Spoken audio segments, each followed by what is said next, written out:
देखिए जैसे वृंदावन का आप लोगों का शोर है, सभी लोगों का है कि भाई कॉरिडोर नहीं बनना चाहिए जी और यहाँ की जो कुंज गलियां होगा उसके विषय में बातें चल रही हैं। जी। तो आपने कितने साल पहले ये सब चीजें देखी थी, देखा था क्या, कैसी परिक्रमा थी, क्या हुआ करता था? तो उसके विषय में बताइए आप कैसा विकास चाहते हैं आप वृंदावन में?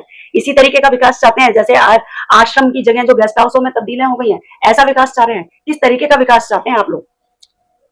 और राधा राधा बहन जी, जी मेरी स्मृति आ रहा है, पूरा दृश्य आ रहा है इस तरीके में। ये मान के चलिए मेरी उम्र है करीब करीब 60 वर्ष।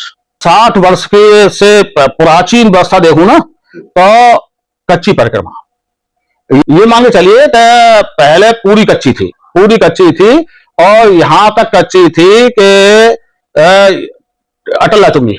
अटल्ला चुंगी से लेकर के और फिर सीधा सीधा अंग्रेज मंदिर के सामने 12 रात तक पक्की हुई पहले। उसके बाद कच्ची रही करीब 25 वर्ष हो गए, लगभग 25-26 वर्ष तब तक कच्ची परिक्रमा थी। आधी से ज्यादा कच्ची परिक्रमा थी और रेत ऐसी शीतल रेत और ऐसे करील के वृक्ष, बहुत सुंदर खुशबूदार परिक्रमा जब चलती थी ना, हम पैदल चलते थे कच्ची परिक्रमा में, इतना आनंद आता था। यमुना किनारे हम सो जाते थे यमुना किनारे। ये मान कर चलो 25-26 वर्ष हो गए हैं, उस समय तक का पूरा चित्र मैं आपको खींच के दिखा सकता हूँ। 25-26 वर्ष का लगातार पहले कच्ची परिक्रमा थी।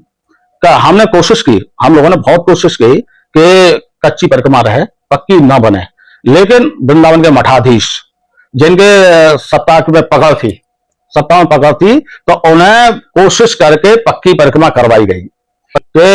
पक्की परिक्रमा बनी ना, तो पक्की परिक्रमा उससे पहले खादर ही खादर था।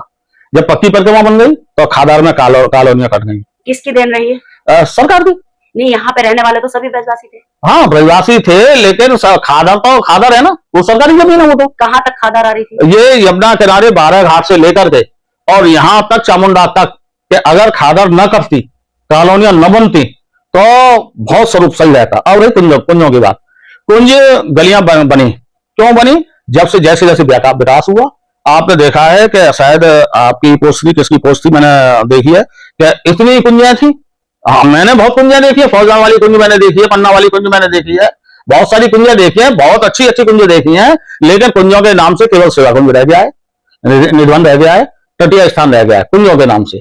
बाकी तो कुंज गलियां तो रह गई हैं, कुंज गलियां हैं, कुंज गलियों की बहुत महिमा है, वहां ठाकुर जी खेले हैं कुंज गलियों में, इसलिए कुंज गलियों को खत्म नहीं करना चाहिए। अगर कुंज गली खत्म हो गई तो वृंदावन खत्म हो गया, समाप्त हो गया, ये मान के चलिए।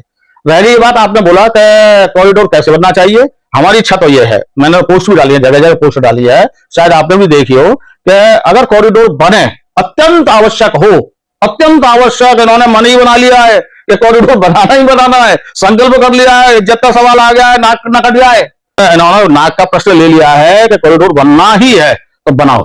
चलो, हम भी सहमत हैं, लेकिन ये ध्यान रखो कि कॉरिडोर ऐसा होना चाहिए वृंदावन की महिमा के अनुसार। जैसे कॉरिडोर में आपने ईंट पत्थर की दीवार बाउंड्री कर दी, काशी विश्वनाथ में पक्के तपते हुए पत्थर में और जा रहे हैं, और क्या नाम है 5 किलोमीटर 4 किलोमीटर नंगे पैर चल रहे हैं, तो पसीना छूट रहा है और 4-4 घंटे लोग लाइन लगा रहे हैं। क्या मतलब है इस कॉरिडोर का?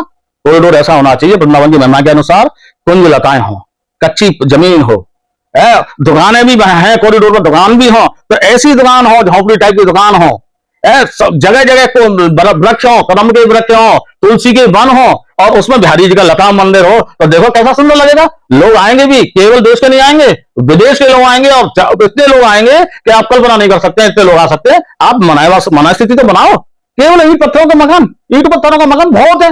मुंबई, दिल्ली, कलकत्ता, सब जानते हो कितने मकान है। हिमा जी को मालूम हो तो बंबई रहती है, उनके बड़े बड़े मंजिलों के मकान है। ओमेक्स में कितना उनका आलीशान महल है,